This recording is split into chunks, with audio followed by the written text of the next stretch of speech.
So the tides change, and so do our preferences with certain fragrances. In this video, I'm going to be sharing with you 5 niche fragrances that I will not repurchase once my bottle runs out. So stay tuned.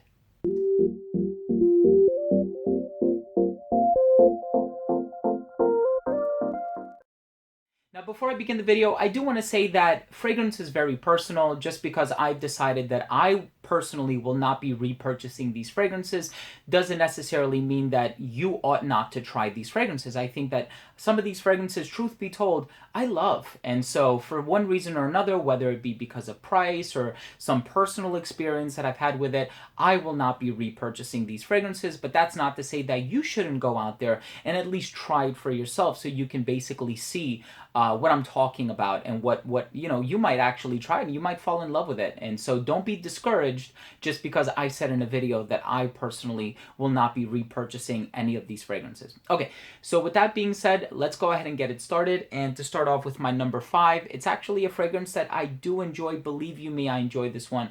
And this one is Black Afghan Oud from the House of Nasamato. So there are a few reasons why I will not be repurchasing Black Afghan Oud once and if my bottle runs out. First things first, just take a look at how much juice I have left in my bottle. It looks pretty much full. And the reason for that is because I'm always having a hard time determining when to wear the fragrance. Not only that, since then I've acquired a fragrance by the name of Hades Elixir. Since then I've acquired Mixado by Jeroboam. Since then I've acquired Laudano Nero by Tiziana Terenzi and a few others. And all of them sort of remind me of Black Afghan Oud by Nasamato. So this is a very dark and challenging scent. It has a note of cannabis. It has like a soil quality about it. It's very dark and foresty and coffee, and I just have a hard time thinking or finding an appropriate occasion to wear this one in. And so for that reason, I have not really been digging into my bottle of this one at all, as much as I do find the scent intriguing and I love the scent. And this actually happens to be, I think I even featured it in a video where I considered this to be one of my favorite niche fragrances of all time. This one just speaks to the art of perfumery, but I just have a hard time finding a time to wear it. And so for that reason, I would not repurchase this when it does run out. And if ever I do run out of it and I crave to wear it, I have many other fragrances in my collection that sort of smell like it. So that is my number 5.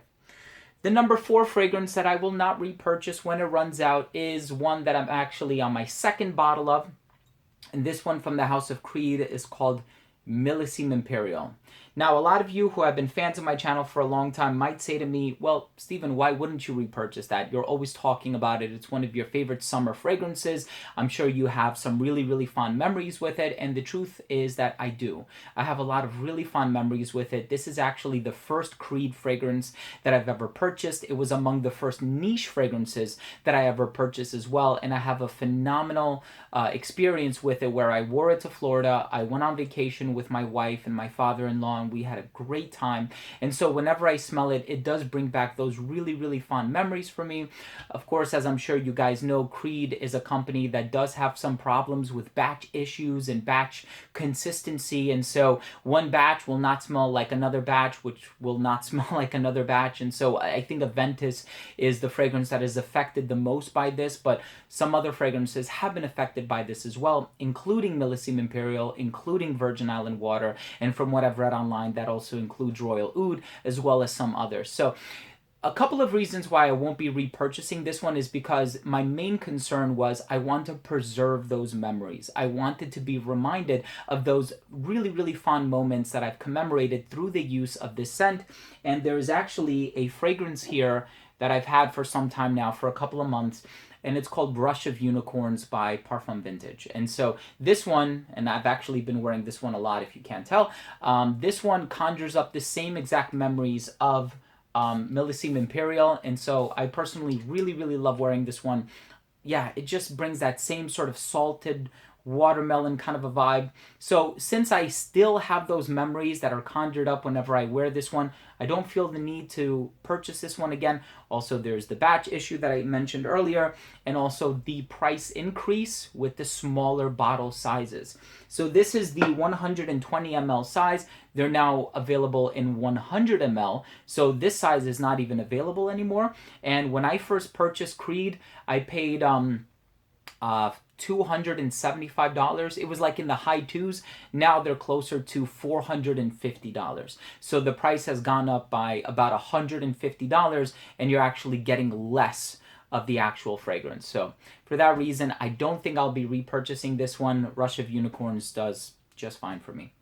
The next fragrance I will not be repurchasing is one from the house of Commodity, and this one is called Tonka. So again, this one is really, really nice. I would recommend this one if you are a fan of Tonka, and that's sort of like, I think it's a Venezuelan Tonka bean that's used in here. But every time I wear this scent, just have to be honest with you guys, every time I wear Tonka by Commodity, I always start craving Fève Délicieuse by Christian Dior, which is another one that I own. I have it right here. And so I always end up craving that one. And I say to myself, why didn't I just wear Fève Délicieuse? And so it's kind of like this one gives off a very similar vibe, but it's almost like it's lacking a certain richness that Fève Délicieuse does give me that this one does not carry across with it. And so for that reason, if I do run out of this, I'm not going to repurchase this one. I'm just going to continue to wear Fève Délicieuse by Dior. And then when that runs out, I will repurchase that one because I actually love that one. So I do find that in many ways to be the superior version. The next fragrance that I will not repurchase once it runs out, please don't hate me, is by Parfum de Marly, and this one is called Pegasus. So this is also a fragrance that is very sentimental to me. Believe it or not, I purchased this one many, many years ago from Beauty Spin, which then ended up being called Notino, and now they don't have services in the US anymore.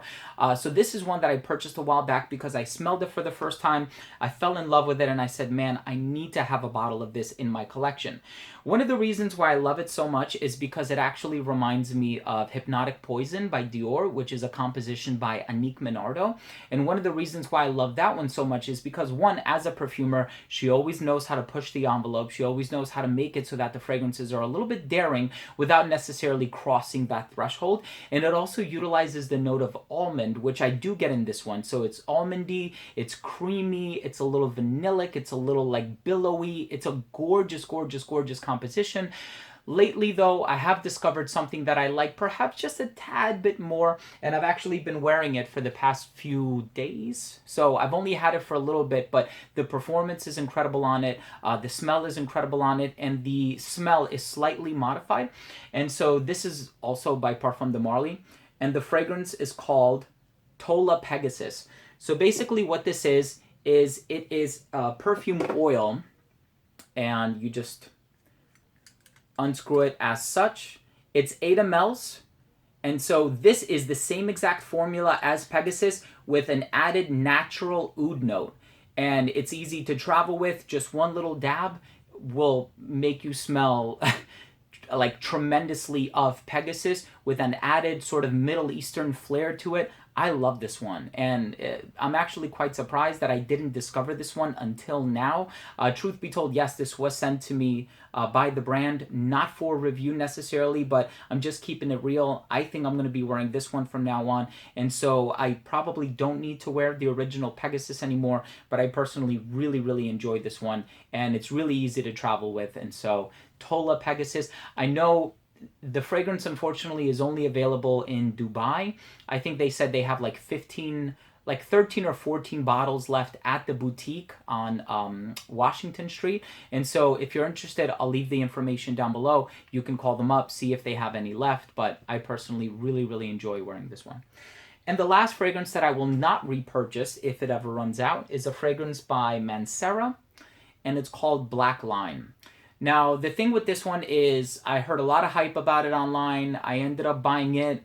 I was kind of trying to convince myself that I like it. It's a very patchouli dominant scent. And I was wearing it during, I think I've said this in a video before, I was wearing it during a time in my life when my cousin, who was only in his 20s, he passed away from cancer, and I had a lot of other things sort of bogging me down, and I just kept thinking about those things over and over again. And every time I smell this scent, it just brings me to a really dark time in my life, and I don't think I really even like the scent that much to begin with. I picked up on the fact that it was different and it was unique and it was this and it was that. But I don't think I ever fully loved the scent. I think I was just trying to convince myself that I liked it a little bit more than I did on account of the price and how much it costs and stuff like that. And so, truth be told, I will not be repurchasing Black Line. I actually don't even wear it anymore. No, that doesn't mean that I'm going to sell it or give it away or anything. Because I'm a collector, I have to hang on to it. That's just how I do things. But guys, thank you so much for tuning in. I really do appreciate it. These were 5 niche fragrances that I will not be rebuying once they run out. I would love to know what you think. Leave a comment down below. What are 5 fragrances, niche or designer, that you will not repurchase once they run out? I'm always curious to know what you guys have to say, and I love the interaction and the feedback. Thank you again so much for tuning in, guys. If you are new to this channel and you took something of value from this video, I would love it if you could subscribe to my channel. This way, whenever I do make videos like these in the future, they will get delivered straight to your feed. You never need to worry about missing any of my future uploads, and that includes top 10s, giveaways, top lists like this, reviews, unboxings, and a whole lot of other fragrance-related content. Thanks again for watching. I love you guys. We'll see you next time. Bye.